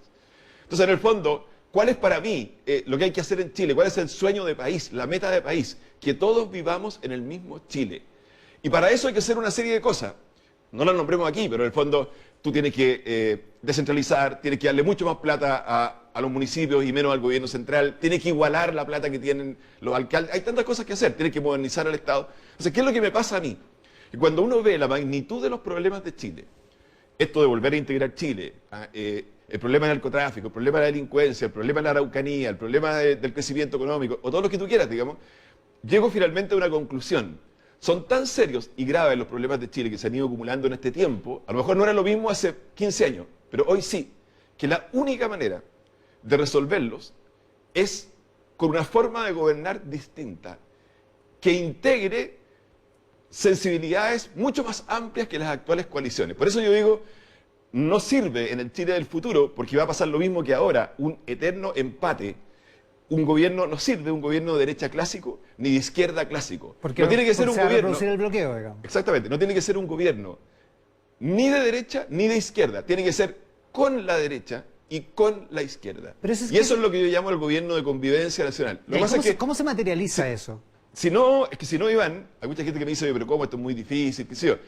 Primero yo les digo una cosa, si esto no se hace, los problemas no se van a resolver. Los problemas de la Araucanía, digamos, los conocemos todos, desde hace muchos años. ¿Por qué no se arreglan? Bueno, ¿por qué no se arreglan? Yo te diría básicamente porque no hay acuerdos. Y así cada uno de los problemas. Entonces una cosa, en otros países, yo sé que tienen sistemas políticos distintos, Alemania, etcétera, hay momentos en la vida de los países en que se conforman lo que llaman allá la gran coalición. Sí. Angela Merkel gobernando con los demócratas cristianos y con los socialdemócratas, por así decirlo. Bueno, algo así es lo que hay que hacer en Chile. Si no, esto va de mal en peor. Y hay una oportunidad, y por eso yo creo que esto es viable ahora. Hay una oportunidad, que es que Chile va a escribir en una hoja en blanco, pero con acuerdo de 2/3, una nueva constitución. Entonces, el próximo gobierno no va a ser, sí o sí, un gobierno de continuidad, para nada. Va a ser el primer gobierno de un ciclo nuevo. ¿Y cuál es para mí lo clave ahí? Que para escribir la constitución nos vamos a tener que hacer un esfuerzo de juntar 2/3, ejercicio. Estamos de acuerdo en esto, no en esto, negociemos, estamos de acuerdo. Entonces, el primer gobierno de un nuevo ciclo que le va a tocar echar a andar esta manera de sentir Chile y mirar Chile, que es la nueva constitución, lo que tiene que hacer es prolongar el espíritu de los 2/3 en el primer gobierno que pone en marcha esa nueva constitución. Esa es la idea. ¿Por la vía de grandes acuerdos o por la vía de una coalición política? Por las dos vías. O sea, en el fondo a mí lo que me gustaría, y esto para mí es lo esencial, yo no pensaba ser candidato presidencial, no pensaba. Hace 4 años hace 4 años ni siquiera pensaba ser alcalde de Las Condes. Yo ya había sido candidato presidencial. Algunos me dicen, oye, por tercera vez, Allende fue a la 4ª vez. No estoy contando eso. A mí lo que me mueve en este minuto, incluso dejar la alcaldía, es porque yo siento que este es el proyecto que hay que hacer en Chile en este momento. O sea, no es... yo sé que si tú le preguntaste recién a Óscar Landerreche, sí, oye, bueno, usted trabajaría con... El punto es el siguiente. A mí me gustaría que llegara a la elección presidencial para pedirle a la gente, voy a cambiar de vecinos a gente, por Las Condes, sí, o ciudadanos. Ahora ya es todo el país. Todo el país. Un mandato. Y el mandato es, mire, si usted gana, no quiero que gobierne con los suyos. Quiero que gobierne incluso con las personas que perdieron y que los llame a trabajar con usted. Ese es el gobierno de convivencia nacional. Porque si no, alguien me preguntó, no sé si fuiste tú en una entrevista hace poco, oiga, ¿qué es lo primero que haría usted si es presidente? ¿Qué proyecto mandaría? Bueno, sí, aquí este gobierno ha mandado montones de proyectos. Creo que Isabel Pla decía, no sé, proyectos de no sé qué. Están todos ahí. Entonces, más que mandar proyectos, hay que hablar por teléfono. Oye, juntémonos, hagamos esto. hagamos acuerdos, porque si no, esto no va a resultar. Ya, pero le vuelvo a preguntar, porque usted lo desliza en la entrevista de la tercera de hoy, y el otro día cuando hablábamos en la radio también lo deslizó, que usted ve que en la Convención Constitucional hay una gran oportunidad de grandes acuerdos, pero que no necesariamente tienen que materializarse en coaliciones políticas, pero sí en acuerdos de gobernabilidad, o en acuerdos de del país que queremos, que va a estar muy escrito en la Constitución, muy descrito en la Constitución. Parece más fácil incluso, aunque sea difícil, parece más fácil ese tipo de acuerdos que Óscar Landerreche sea su ministro de Hacienda, digamos. No, si no se trata de que Óscar Landerreche sea el ministro de Hacienda, porque sí. Lo que se trata es lo que tú dices. O sea, de lo que se trata es que saquemos a Chile del pantano sobre la base de grandes acuerdos.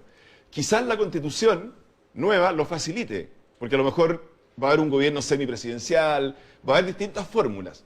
Una de las fórmulas es, oye, ok, los que ganaron, vamos a llamar aparte de los que perdieron, intégrese usted al gabinete y hagamos pactos de gobernabilidad en el Congreso. Esa es una fórmula. Hay otras. Pero en el fondo, si no logramos esos acuerdos, no vamos a salir adelante. Ese es el punto. Para eso usted ofrece un grado de flexibilidad y de un cierto pragmatismo, en el mejor sentido de la palabra, se lo digo. Porque usted dice, yo soy distinto, yo he cambiado. Y lo que habla muy bien probablemente de usted. De hecho, usted fue profesor mío de Economía en la Católica, y yo me acuerdo que usted era bien ortodoxo y ahora incluso estuvo a favor, por pragmatismo, de retirar fondos previsionales. ¿En qué más ha cambiado? Yo creo que, Iván, han pasado tantas cosas que uno va aprendiendo. Y la experiencia, y no creo que sea el único que me pase, te va enseñando que las cosas en la vida no son blanco o negro, que hay matices. Y que más aún, tú para lograr ciertas cosas tienes que estar dispuesto a ceder otras cosas. Porque al final es el objetivo, que todos vivamos en el mismo Chile. Entonces, a mí, por ejemplo, en las reuniones con empresarios me dicen, oye, pero tú tenés que hablar más del crecimiento económico, lo importante del crecimiento económico. Sí, está muy bien. Yo creo eso, efectivamente. Si tú no creas riqueza, ¿cómo vas a repartir riqueza? Y uno de mis puntos esenciales es que obviamente el nuevo presidente no puede cortar el elástico de la economía, porque sería gravísimo. Pero quiero decirle a esos mismos empresarios que si nosotros no volvemos a integrar Chile, y yo uso la palabra también, a sanar Chile, si no volvemos a hacer eso, no va a haber crecimiento económico, porque la gente no lo va a sentir legítimo, porque va a sentir que no le va a llegar. Entonces, claro, todas esas cosas configuran una sociedad, primero hay cambios personales, pero también configuran una sociedad que es muy distinta y hay que entender esos cambios. Y hay que dar respuestas nuevas. Y hay que dar respuestas nuevas. Usted dice sanar Chile y cita a Joe Biden a propósito de lo que pasó esta semana. ¿Hay que sanar de qué a Chile, en primer lugar? Bueno, cité a Joe Biden porque él hablaba de que Estados Unidos, y lo vimos el otro día, que necesitaba ser sanado.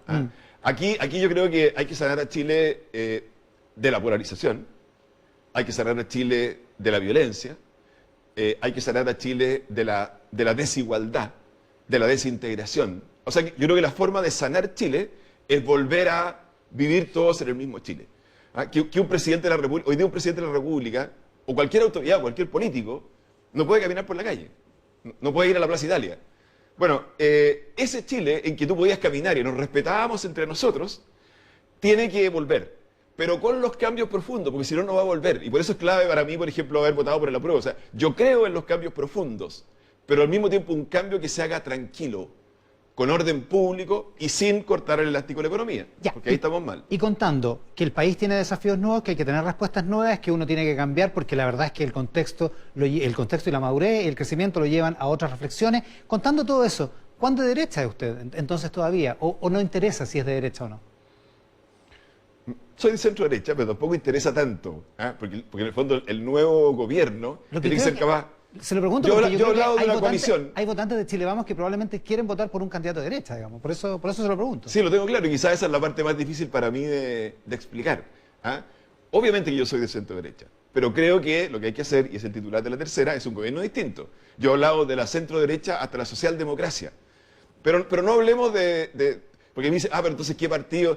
No un tema de etiquetas de partido, etiquetas políticas, digamos, sino que yo creo que se entiende la idea. Es un gobierno amplio que vaya más allá de una coalición y que asegure los acuerdos en el Congreso, porque si no, los cambios profundos no se van a producir o vamos a terminar en un país tan polarizado como Estados Unidos en este minuto. Cuando hablamos de integración social, y no quiero ni estigmatizar ni profundizar el clasismo para ningún lado, pero cuando hablamos de integración social, y usted ve lo que vimos esta semana con los videos de las fiestas en Cachagua, a los jóvenes de nuestra élite totalmente desafectados y aparentemente inconscientes respecto a la situación del resto del país.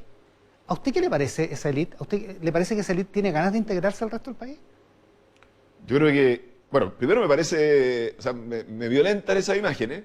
Bueno, ya acaba de haber también una fiesta de patrimonio en... Bueno, usted tuvo en su comuna. En Las Condes el otro día, el viernes en la noche, digamos. Sí. Entonces, no solo por... Pero tú tienes razón. No solo por... Me violenta porque es un delito sanitario, o por eso, que es lo grave en este minuto, digamos, porque significa contagio. Viví que los contagios en Zapallar se habían disparado y el ministro París diciendo que había 20 contagiados por esa fiesta. Pero refleja un tema más profundo. Simbólicamente vale Simbólicamente algo, ¿no? refleja un tema más profundo, que es que ese grupo de personas vive su propia vida y, como quien dice, no me importan los demás. Eso es parte del problema de fondo, de raíz que tenemos en Chile. Y esa actitud es la que tenemos que cambiar. ¿Usted reconoce que parte de esa gente, o mucha parte, una proporción muy grande de esa gente, probablemente sean votantes suyos? Probablemente. O de su sector, digamos. Probablemente, seguramente. Pero su actitud está pésima. Y eso es lo que ha ayudado en parte a que estemos como estemos en este minuto. Porque aquí esta desintegración de Chile es culpa de todos, digo. No solo es culpa de los gobiernos. ¿Y cómo se integra la élite en ese caso? Porque algunos le asignan a la élite más responsabilidades, precisamente porque son la élite. Yo creo que hay que romper la élite, en el sentido de que ese techo que impide que otras personas... Te voy a dar un ejemplo concreto. El próximo alcalde, ojalá por mí la próxima alcaldesa de Las Condes. Es un tema que están conversando los partidos, tiene que decidirse de aquí a mañana. Yo les digo, hagamos algo distinto. No pongamos las personas clásicas. Busquemos a alguien distinto. Yo sugerí una mujer joven, bien preparada, con un sello social, que siga con el tema de la integración social, que hoy día no es parte de la élite, no es parte de la élite. Pero no importa, de eso se trata. Esa élite, porque las élites siempre van a existir en los países, tiene que ampliarse. Y a esa hay que llegar por meritocracia. Y eso es la antítesis de la fiesta de Cachagua. Algunas definiciones de cara a la presidencial. ¿Cómo se soluciona, por ejemplo, el tema de pensiones? ¿Cuál sería su fórmula? Bueno, apunta a sacar los 10%, estamos mal. Entonces, por eso yo siempre era partidario que ojalá, junto con sacar los 10%, que obviamente el primer 10%, el segundo 10%, tienen una justificación en la pandemia muy profunda, por lo mal que lo está pasando la gente, tenemos que empezar a echar plata a las cuentas. Entonces, es un ejemplo de lo que te estaba diciendo. Podrán ser 6 puntos, podrán ser 7 puntos adicionales de cotización. Las AFP hablan de que no sé, que tienen que ser 10 puntos más, creo, sí, para llegar a 20, para que haya buenas pensiones. Te voy a decir una cosa que me parece raro, pero eso es secundario.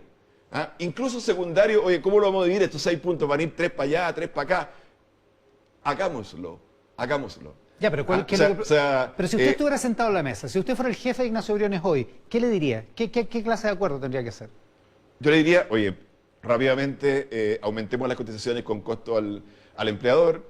La gente quiere hoy día que esa plata vaya a sus cuentas individuales, las valora más que nunca. Entonces defendería la posibilidad de que esos 6 puntos vayan a las cuentas individuales, pero no es un dogma, conversémoslo y lleguemos a acuerdo. Porque lo más importante de todo es que empecemos a sumar plata en las cuentas, porque hoy día no lo estamos haciendo. La discusión valórica, el matrimonio gay con todos sus derechos, digamos, el matrimonio homosexual con todos sus derechos, incluyendo, por supuesto, el de la adopción, la eutanasia, esa agenda valórica que antes fue tan importante en el país de fines del siglo XX y de principios de este siglo, ¿sigue siendo importante, sigue siendo relevante o le parece una discusión de élite? No, yo creo que son discusiones de convicciones más personales. Yo en eso soy más conservador, tú sabes, Iván. Yo creo, por ejemplo, ¿Está en el Concilio Vaticano II, como lo dijo Carlos Peña? No, sí, pues el Concilio Vaticano II de todas maneras. O sea, en la iglesia al estilo del Papa Francisco, digamos. Pero, por ejemplo, en el caso de la adopción homoparental, yo soy partidario que el acuerdo de unión civil permita la adopción. Pero no el matrimonio. Exactamente. En el caso de la eutanasia, no me gusta, en el sentido de que efectivamente yo creo que cuando un enfermo es terminal, tú no tienes que estar a través de cuidado alargándole artificialmente la vida. Eso no. Pero también me cuesta mucho pensar que la carga que significa para una persona anciana, que siente que es una carga, y lo digo porque muchas veces los abuelitos cuando uno los va a ver, te dicen, yo no quiero molestar, no quería molestar, por eso que me quedo... los lleve a tomar decisiones de ese tipo. Me preocupa. Entonces creo que son temas que hay que discutirlos más. Y en el caso del aborto, esta semana se empieza a ver en una comisión en la Cámara de Diputados un proyecto de aborto libre a la Argentina. No. ¿De ninguna manera? O sea, yo creo en creo en la vida, ¿Usted desde lo la veta- concepción hasta la muerte natural. ¿Un proyecto así usted lo vetaría? Si Yo fuera lo votaría. presidente. Sí. Oiga, Chile Vamos, lo quiero cambiar de tema, quiero devolverme a una cosa que mencionó. No tienen candidato a alcalde de Las Condes, porque ya usted no va. Tampoco tienen candidato a gobernador metropolitano. ¿Cuál sería su proposición? Estoy tan poco metido en las negociaciones que estoy muy alejado de la vida partidista de esto. Entonces no sé. Ya, pero en Ni Las siquiera Condes- pero- sé. pero en Las Condes sí tienen una opinión. En las cosas tengo una opinión y ya te la acabo de dar. Un solo candidato, es decir, que si hay más candidatos de derecha, deberían bajarse para que tengan un solo candidato, incluyendo el del Partido Republicano. No, el Partido Republicano hará lo que quiere. Ya, No está en la coalición. ya. ¿Eh? Pero yo creo que en el candidato de Chile Vamos, a mi juicio sería la candidata, hay que atreverse a hacer algo distinto. Va a decir el Diferente. nombre, ¿no? Porque el otro día no me quiso decir el nombre. No, porque Pero a los dirigentes chilenos se los dijo. algunos sí. Alcalde, muchísimas... No sé por cuánto tiempo le va a seguir diciendo alcalde. Bueno, mientras sea alcalde, hasta mayo. Hasta el 24 de mayo. Alcalde, muchísimas gracias por la gentileza de estar con nosotros hoy día. Gracias a ustedes, buenos días. Ahora y los acontecimientos de Washington que conmovieron aquí en Chile, por supuesto, pero conmovieron al mundo entero. El asalto al Congreso norteamericano en los últimos días de la administración de Donald Trump en ese país. Desde Washington, precisamente, el analista internacional de reconocido prestigio en todo el mundo, Moisés Naim, está con nosotros esta mañana. Moisés, muchísimas gracias por la gentileza de contactarse esta mañana. Encantado, gracias por la invitación. Nos preguntábamos al inicio de este programa si esto era lo que ocurrió en Washington, era el final de algo o el inicio de algo. ¿Cómo va a convivir el sistema político norteamericano con un expresidente como Donald Trump después de todo lo que ha ocurrido en este mandato y en particular en este final de mandato? Nadie sabe, estamos en el medio del proceso. Es posible que mañana lunes la Cámara de Representantes inicie un procedimiento de impeachment contra el presidente, pero eso tampoco está claro. Tampoco estaría claro qué sucede si los representantes lo condenan, pero lo llevan al Senado. No se sabe si habrá los votos para el impeachment. En todo caso, el número que no hay que olvidar es 10. Son los 10 días que faltan para que Joe Biden sea presidente. Entonces, además del castigo a Donald Trump, lo que hay es la preocupación de lo que podría hacer él en estos 10 días, en términos de relaciones internacionales, en términos de los perdones, las conmutaciones de penas a sus asociados, a sus familiares. Él ha hablado también del que puede perdonarse a sí mismo anticipadamente. Entonces, hay el tema del el castigo por lo que sucedió a él y a otros que fueron involucrados, lo que claramente era un intento insurreccional. Pero también está la protección del país durante estos 10 días en manos de un presidente que claramente se siente acosado. Ahora, desde el miércoles hasta acá, lo que vimos fue no solo la reacción de las redes sociales respecto de las cuentas de Donald Trump, sino también un presidente que se vio mucho más inhibido de lo que había mostrado en los días anteriores, precisamente, por ejemplo, en el tema de los perdones. ¿Usted cree que puede volver por sus fueros Trump en estos últimos 10 días y efectivamente intentar alguna maniobra, como incluso esa tan polémica de perdonarse a sí mismo? Nadie sabe. Este es un animal político que ha demostrado tener intuiciones que van en contra de todo lo que uno pensaría y sin embargo a él le dan resultados. Él se siente acosado, lo están abandonando por todos lados, hasta sus más fieles seguidores, quienes han estado con él durante todos estos años. Lindsey Graham es un senador que ha estado con él, pues lo abandona y cuando se voltean dicen las peores cosas de él. Hemos visto como el vicepresidente Mike Pence no aceptó la orden que le dio Trump de votar en cierta manera el día el 6 de enero, cuando estaba ocurriendo la certificación de los votos de la presidencia, la vicepresidencia. En fin, puede pasar muchas cosas. Él no tiene en estos momentos mucho apoyo institucional, de instituciones, pero sí tiene mucho apoyo de calle y de gente. No hay que olvidar que 74 millones de estadounidenses votaron por él. En ese sentido, ¿es descartable derechamente, de plano, digamos, que no llegue al 20 de enero en el poder? No lo sé, porque como ya dije, esos 10 días es muy poco tiempo. Ya creo que se descartó la idea de utilizar la enmienda 25 de la Constitución, que dice que el vicepresidente y el gabinete pueden tomar la decisión de sacar a un presidente si creen que no está capacitado para cumplir las funciones de la presidencia. Eso fue considerado y creo que descartado. Ahora lo que queda es el impeachment que comienza en la Cámara de Representantes, como ya dije, y sigue en la Cámara en el Senado. Y no está claro lo que puede pasar en estos 10 días en ese sentido. Ahora, como sea, algo va a ocurrir, o algo debiera ocurrir, con el tipo de personas que representan los que asaltaron el Capitolio, el edificio del Congreso, el miércoles pasado. Esas personas, claro, uno puede pensar, son todos locos, en fin, están todos intoxicados de noticias falsas, en fin, puedes calificarlos de muchas maneras, pero algo representan, algo hay ahí que terminó en ese fenómeno, ¿no? Absolutamente. Y lo que se está descubriendo, ya poco a poco están empezando a salir más informaciones, más videos, a través de las cámaras de reconocimiento facial se está identificando quiénes son los protagonistas, dónde, cuándo, cómo, de dónde vienen. Y se está descubriendo que esto sí tenía mucho de una turba autónoma, espontánea, exacerbada y arengada por el presidente, pero detrás de eso, o junto con eso, había todo un movimiento muy bien pensado, muy organizado de milicias armadas, violentas, muchos de ellos miembros de cuerpos policiales de otros estados que participaron en eso. Creo que poco a poco se irá descubriendo una trama un poco más complicada, ¿no? Yo no soy de los que piensa en grandes teorías conspirativas, yo casi nunca creo en eso. No creo que esto sea una teoría conspirativa, creo que entre quienes se alzaron y trataron atacaron la democracia de Estados Unidos, había personajes que estaban coordinados entre sí, formaban parte de organizaciones que vinieron desde fuera de Washington a atacar el proceso. Ahora, sí es cierto que Donald Trump venía construyendo el caso de la ilegitimidad de la elección desde mucho antes del 3 de noviembre. Claro que sí, por supuesto que sí. ¿Trump de alguna manera planificó esto en el largo plazo o tomó esa opción de la ilegitimidad de la elección como una especie de seguro por si perdía?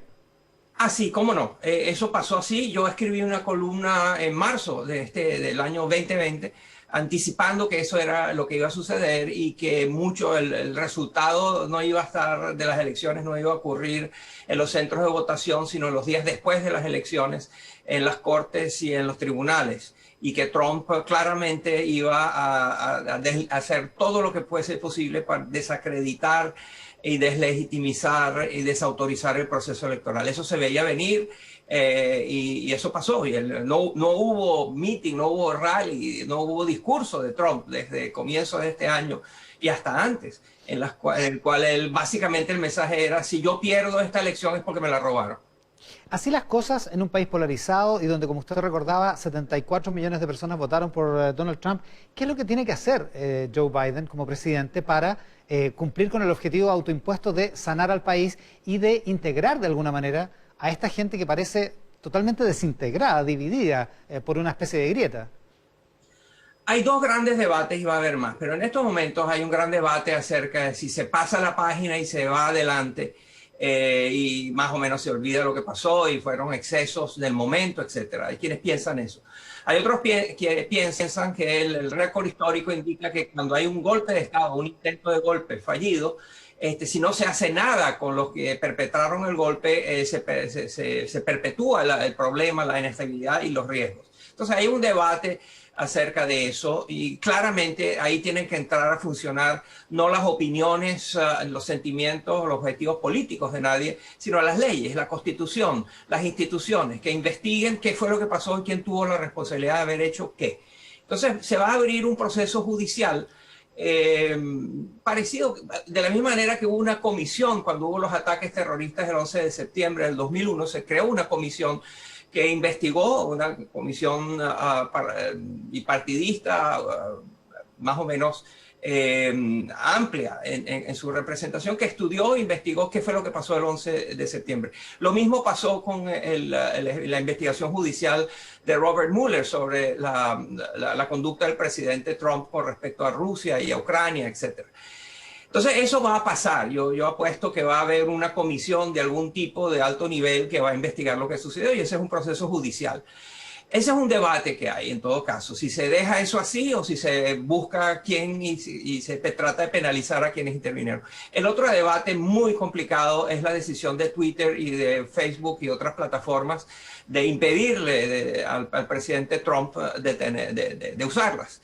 allí es muy complicado porque él claramente utiliza esas plataformas para enardecer y promover, en este caso promovió la violencia claramente, pero al mismo tiempo hay que proteger la libertad de expresión. En ese sentido, ese debate va a estar muy activo y muy complejo en estos tiempos. Y desde el punto de vista, eso desde el punto de vista político y también desde el punto de vista de la libertad de expresión, como dice usted, pero desde el punto de vista de la integración social, ¿qué respuesta le puede dar Joe Biden como presidente demócrata a esos norteamericanos que probablemente, aparte del fanatismo, también expresan que han visto sus sueldos caer, que el Estados Unidos que conocen ya no es el mismo y que el papel que jugaban antes ya no lo juegan? Todo eso es una prioridad que Biden va a tener que atender muy rápidamente.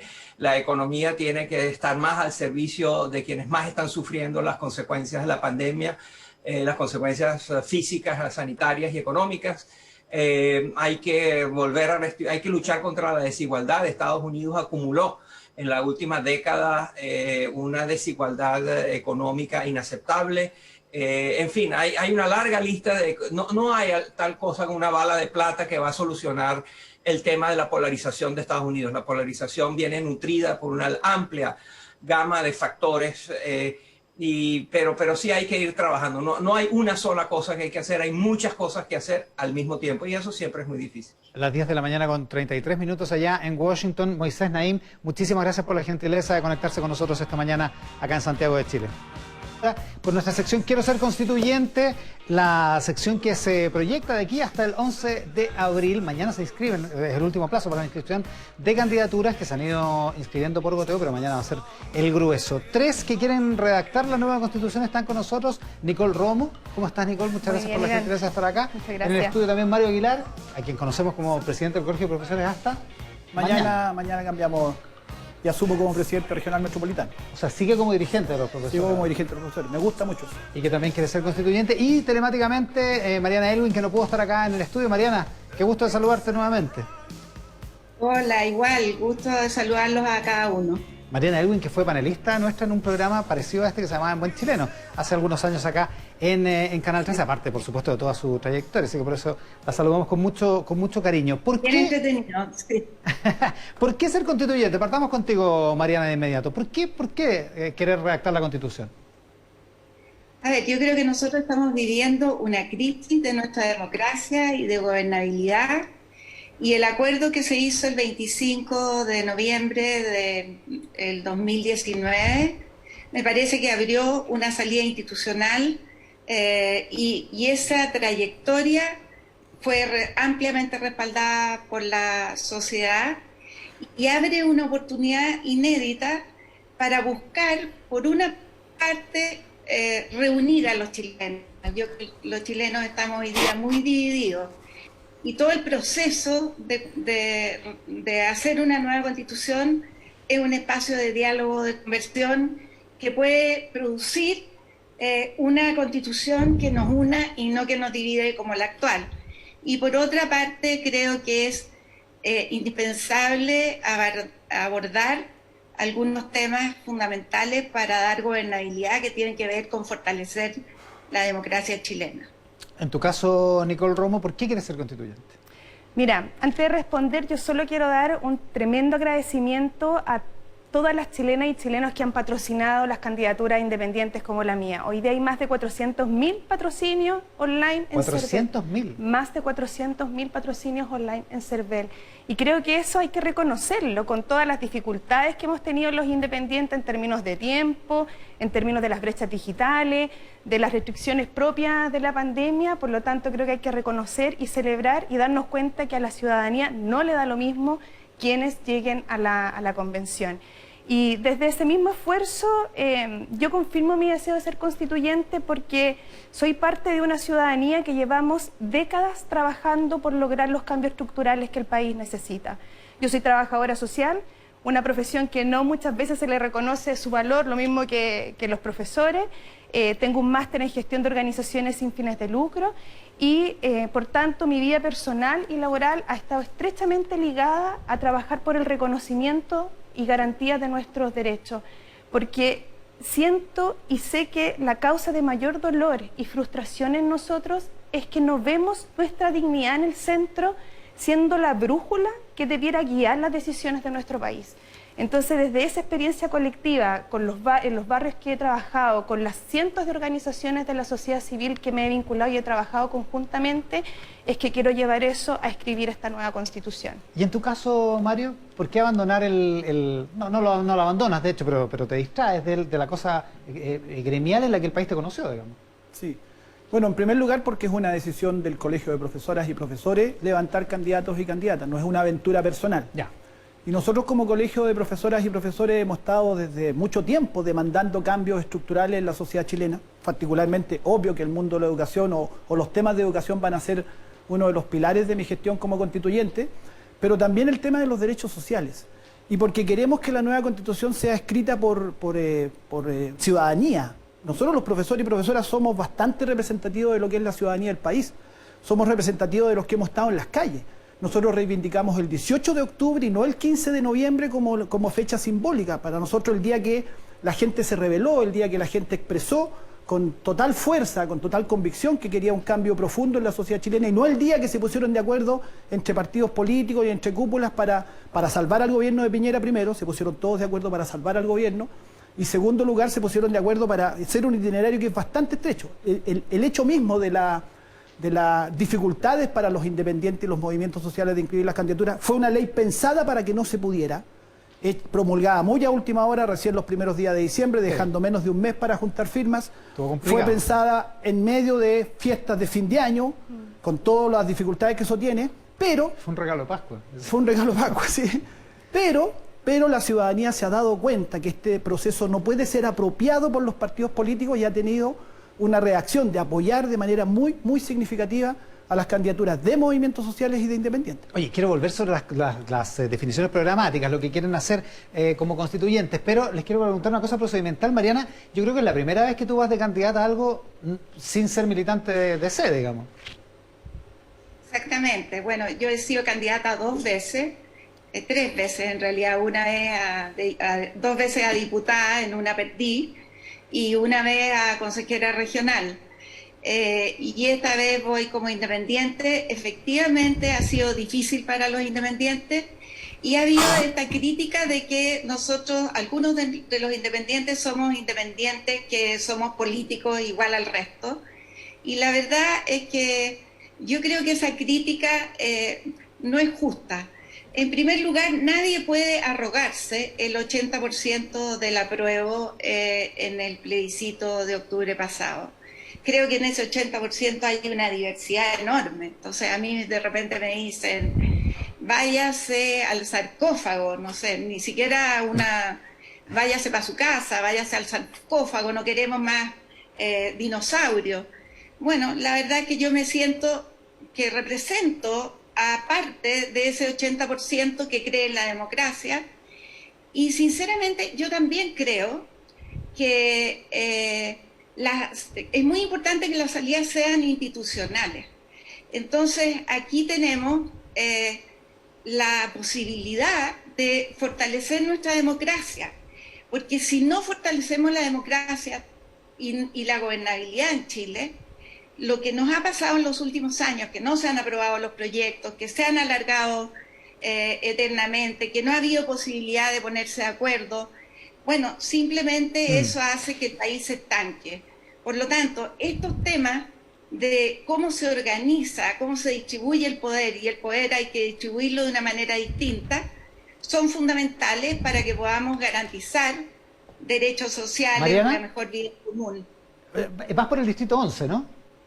Voy por el distrito 11 y ya inscribimos una lista con 7 personas, que algunos han participado en gobiernos de la concertación, otros son completamente nuevos, y está, por ejemplo, está Clemente Pérez y está Manuel Inostroza, pero también está Cristina Bastía, que es una inmigrante, que es chilena, pero es inmigrante venezolana, está Tomás Recart, en fin, está Jorge de la Carrera, que es del movimiento 50 más UNE. En fin, hicimos una lista bien plural y juntamos las firmas con harto esfuerzo, pero nos inscribimos ya el viernes. Eso ya está inscrito desde el viernes. Nicole Romo tiene inscripción hoy día en la tarde, ¿no? Sí, vamos a inscribirnos hoy en la tarde. ¿Distrito? Distrito 9, pero me gustaría decir que las personas no vivimos en distrito, entonces contar que ese distrito está Muy bien. Recoleta, Conchalí, Independencia, Renca, Huechuraba, Quinta Normal, Lo Prado y Cerro Navia. Y vamos en un grupo de 6 personas, 100% paritaria. Son todos independientes. Todos independientes. Está Iván, Loreto, Margarita, Mario, Uriel, personas que además somos de las distintas comunas de este distrito. Llevamos un trabajo colectivo de servicio también a nuestras comunidades y construyendo la sociedad que soñamos desde hace mucho tiempo, desde esos lugares. Así que hoy en la tarde nos vamos a ir a inscribir. Se inscribe en la tarde. ¿Cuántas firmas juntaron al final? Juntamos más de 2.000 firmas. Más de 2.000. Sí. Entonces, y lo mismo que señalaba Mario, de verdad que a partir de del 1 de enero hubo una explosión de firmas y eso de verdad que agradece el involucramiento de la ciudadanía. Así yo creo que es como entender de que el poder está en lo colectivo hoy día. ¿Y tú, Mario, en qué distrito vas? Distrito 8, Maipú, Pudahuel, Cerrillo, Estación Central, Lampa, Quilicura, Colina y Tiltile. Un distrito enorme, debe ser uno de los más grandes del país en extensión territorial y uno de los más grandes en cantidad de electores. Y elige 7. Elige 7, elegía 8, pero el cupo de pueblos originarios quedó en 7. Y vamos en una lista de movimientos sociales y de independientes. Ahí hicimos un esfuerzo por aglutinar independientes. Perdona, ¿es como una lista de la Mesa de Unidad Social? Sí, ¿Se puede en leer parte, así? recoge una parte de eso, de lo que fue la Mesa de Unidad Social. Nosotros como Colegio de Profesores y Profesores somos fundadores de Unidad Social, pero también de una agrupación de movimientos sociales más amplios. En la lista vamos con gente de Noma AFP, de la Coordinadora de Pobladores por la Vivienda Digna, de Despierta Pudahuel, van, en fin, distintas organizaciones Claro, que se agregan en este distrito. Que además llegamos a un acuerdo con candidatos y candidatas que van en la lista de independientes no neutrales. Entonces vamos Ya. en una sola lista. Ah, Y llegaron a un también- acuerdo. En ese distrito llegaron a un acuerdo. Exacto. Perfecto. Y también con candidatos y candidatas que estaban en la lista del pueblo y que finalmente decidieron incorporarse con nosotros. Entonces, es una lista bastante representativa. Y yo quiero decir algo muy importante. Quiero reforzar esta idea de que la gente, y esto lo hemos visto en la calle, quiere que la Constitución no sea redactada por los mismos de siempre. Y con todo el respeto que me merece Mariana, yo tengo que decir que ella claramente es representante de la clase política que ha estado gobernando Chile durante 30 y Es de algo los mismos años. de siempre, dices tú. Es de los mismos de siempre, y no lo digo peyorativamente, los mismos de siempre, los que ella fue ministra, fue diputada, fue dirigente de partido, ha sido claramente representante de esa élite que hoy día está cuestionada y está impugnada. Y hay que decirlo, y este debate hay que darlo. Cuando se estalló el 18 de octubre en Chile del 2019, cuando fue el estallido social, no se impugnó solo al gobierno. No se impugnó solo al gobierno, aunque el gobierno y Piñera era expresión plena de lo que la ciudadanía rechazaba. Se impugnó al conjunto del sistema. Aquí no estamos para arreglar la democracia que está cuestionada, estamos para una nueva democracia. Una nueva democracia, por algo queremos elaborar una nueva constitución. Queremos elaborar una nueva constitución justamente para que no se siga haciendo más de lo mismo, justamente para que aquello que hemos reclamado con tanta fuerza efectivamente se concrete en una nueva constitución. Si van a redactar los mismos de siempre, o como el compañero de lista de Mariana, Clemente Pérez, que dijo, esto no prendió cabro y miró en menos el estallido social, el movimiento, ciertamente de ahí no va a salir algo nuevo. Algo nuevo va a salir si somos los ciudadanos y ciudadanas los que estamos en la Asamblea Constituyente. ¿Qué responde Mariana Elwin, que ha sido aludida? Bueno, lo que pasa, Mario, es que Chile es de todos y Chile es diverso. Entonces, hay gente que puede aportar su experiencia. Yo tengo una experiencia larga en política, es verdad, pero también en mi trabajo profesional. He sido profesora, desde profesora de aula hasta ministra de Educación. Tengo una trayectoria que también puede aportar. Y quiero ser muy sincera, Mario, yo quiero aportar a construir con otros, con todos, pero nosotros también formamos parte de todos. Y la gente con que nosotros armamos una lista, que también tuvimos más de 6.000 firmas, representamos algo. Y representamos gente que quiere cambios por la vía institucional, que quiere democracia, que quiere diálogo, que quiere acuerdos, y que quiere un país para todos, no para unos pocos, y que reconoce que hoy día estamos viviendo una crisis y que esa crisis hay que resolverla en conjunto. Entonces, yo no voy con todo claro a la Asamblea, voy para construir con otros. y para poder conversar y llegar a acuerdos y zanjar las diferencias de manera adecuada. Creo que hoy día ni estamos llegando a acuerdos, ni estamos zanjando las diferencias de manera adecuada. Y esa es una oportunidad que brinda la posibilidad de redactar una nueva constitución. Nicole Romo, ¿qué piensas de este debate? Sí, mira, yo creo que no podemos perdernos en que estamos viviendo algo nuevo en el país. O sea, no tenemos registro anterior de una oportunidad única histórica que hoy estamos que ya comenzamos y que estamos en ese camino, y que donde además la ciudadanía también es difícil anticipar cómo quiere quizá involucrarse o qué es lo que piensa. Pero sí creo que no nos podemos perder en que una cosa es lo que queremos en una nueva constitución, pero otra cosa tremendamente importante e igual de importante es el cómo lo queremos. Y ahí es donde tenemos que hacer el corte con cómo hemos venido haciendo las cosas hasta el día de hoy. La convención en su reglamento tiene que asegurar, por ejemplo, participación ciudadana. Tiene que estar conectado con la ciudadanía para que la ciudadanía pueda hacerse parte, altos estándares de transparencia, información que se entregue a la ciudadanía, pero que también se puede recibir información desde la ciudadanía, porque lo que no puede pasar es que elijamos a los 155, los veamos en la foto de inicio y después veamos esos mismos 55 en la foto final con el documento. Y que entre medio no sepamos nada, digamos. Porque efectivamente eso está absolutamente fuera de las expectativas y demandas que tenemos en la ciudadanía. Y eso permite, solo para terminar, un control también social desde la ciudadanía de ese proceso, independiente de quienes estén ahí también escribiendo esa Constitución. ¿Cómo ves, Mario, el tema de la participación ciudadana en la convención? Indispensable la participación ciudadana. No va a tener legitimidad la convención, incluso aunque haya habido elección, no va a tener legitimidad si no genera espacios de participación reales de la ciudadanía, directos y vinculantes. A ver, mira, ¿y cómo se organiza eso? Primero, por supuesto, vamos a pelear porque el reglamento así lo establezca, pero en el caso nuestro, las organizaciones sociales, los movimientos sociales, nos hemos comprometido que independiente de lo que diga el reglamento, nosotros nos vamos a subordinar al mandato de las asambleas territoriales de nuestros distritos. Eso está comprometido por escrito, lo hemos hecho público. Yo voy a ejercer mi cargo de constituyente, voy a llevar las propuestas que emanen de las asambleas de docentes, que es mi organización base, ¿no es cierto?, el Colegio de Profesores y Profesores, y también de las asambleas de barrios y de otras organizaciones. Ellas dirán lo que nosotros vamos a llevar como propuestas a la constituyente, las posiciones que vamos a tener, los temas que vamos a priorizar. Por supuesto, ya nos hemos reunido con muchas de ellas y sabemos que los derechos sociales y la recuperación de los derechos sociales es un tema central, la salud, la educación, la previsión, los derechos laborales, los derechos culturales, con la RACH, la Red de Actrices de Chile, que también está en nuestra alianza de movimientos sociales. Lo hemos trabajado mucho, el tema de los derechos culturales, el tema de la recuperación de nuestros bienes, de nuestros recursos naturales, que deben ser chilenos, deben ser del país los recursos naturales. El litio no puede ser que se lo estemos regalando a los extranjeros cuando es el metal del futuro. El agua, que es un negocio privado. Son los temas centrales que nosotros vamos a llevar adelante, pero según nos mandaten las asambleas territoriales y las asambleas de base. Mariana Elwin, ¿cómo ves el tema de la participación ciudadana? ¿Cómo organizarlo? ¿O cómo ves lo que plantean Nicole y Mario? A ver, yo en primer lugar comparto que es muy importante el proceso.